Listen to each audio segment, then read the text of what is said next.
আজকে যে বিষয়টা নিয়ে আলোচনা করবো সেটা হচ্ছে ত্রিকোণমিতির সূত্র। ত্রিকোণমিতির সূত্র বেশ কয়েকটা আছে, সেগুলো নিয়ে আজকে হচ্ছে আলোচনা করব।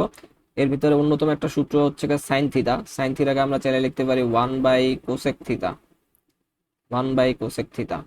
এরপরে আছে হচ্ছে কস থিতা। কস থিতাকে চাইলে আমরা লিখতে পারি 1/সেক থিতা।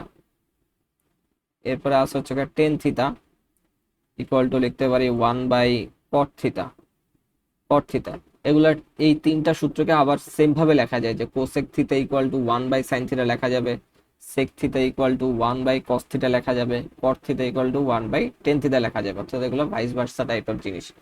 আচ্ছা, এরপরে আমাদের আরেকটি ইম্পর্টেন্ট ফর্মুলা আছে, সেটা হচ্ছে টেন থিতা। আরেকটা ফর্মুলা আছে, সেটা হচ্ছে sine theta divided by cos থিতা।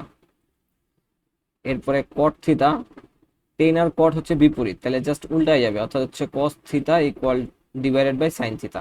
এটা হচ্ছে কট থিতা আরেকটা ফর্মুলা। আচ্ছা, এরপরে আমাদের মোস্ট ইম্পর্টেন্ট একটা ফর্মুলা আছে, যেটা সর্বক্ষেত্রে অনেক জায়গায় ইউজ হয়, sine square theta plus cos square theta equal to হচ্ছে one. Sine square theta plus cos square theta equal to one. এরপরে আছে হচ্ছে আমাদের sec theta, sec square theta, sec square theta equal to one plus tan square theta.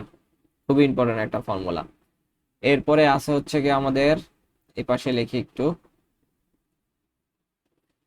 Cosec square, cosec square theta equal to one plus cot square theta, cot square theta.